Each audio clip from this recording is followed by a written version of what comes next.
15, за жал на 20-тиот роденден, на 23 ноември престана да постои. Од најпроста причина, не постои медиум кај што К15 може да се емитува. Значи, има медиуми кај што ние не сакаме да се емитуваме, заради тоа што ни е срам да се емитуваме тие медиуми. Има медиуми кои што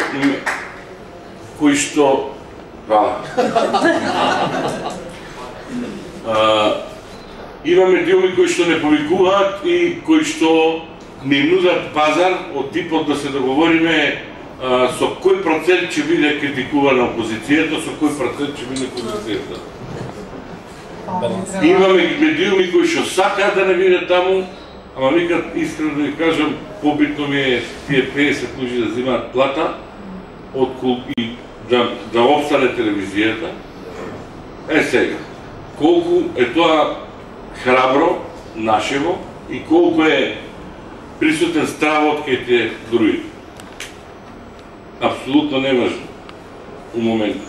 Неважно за тоа што од сите овие работи што ги спомнате сега тука, од сите тие реакции кои што требало да следува пред се од нас како индивидуалци, само една беше спонтана и тоа не доволно спонтана, во што спомна за Мартин Нешков.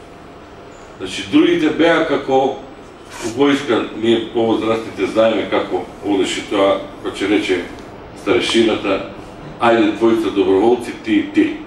И кој ќе каже после, а сега ајде спонтан аплауз. Ајде молим спонтан аплауз.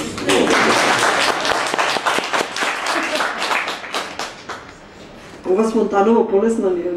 Полесно ни оди спонтаново, затоа што ние постариво од IT технологија знаеме IT иди вамо, IT иди однамо.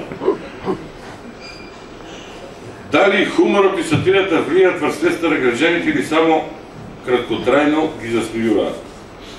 Јас знам и паметам на времење кога сатирата имаше влијание на јавното мислење и сега спомнав и некои примери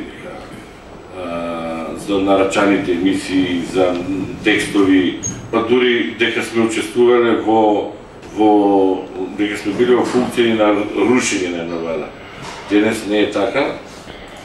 Денес сатирата е само засејување и тоа краткотрајно, без возбуда, без предизвик, без некого да потикне на размислување.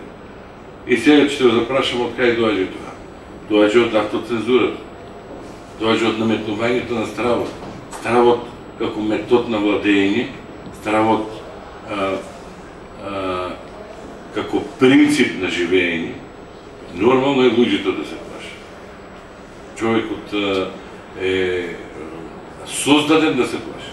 И за некој се плаши помалку, некој ще плаши повеќе. Некој нема да се плаши, па тоа ќе го кошта глава или... Пред спомнавме, нели, сообраќајни несреќи, спомнавме казни, спомнавме милион работи. Многу размислувам за Никола Младен, за тоа што го сметам за пионер на сето ова што се случува како демократски процес, посебно во новинарство. Дури, ова прв го кажувам, дури и ако се работи за самоубийство, што не верувам, убеден сум дека тоа самоубийство е предизвикано од нешто. А чим е предизвикано од нешто и од некое влијание, тогаш не е самоубийство. Тоа е многу суптилен начин на смислено убийство.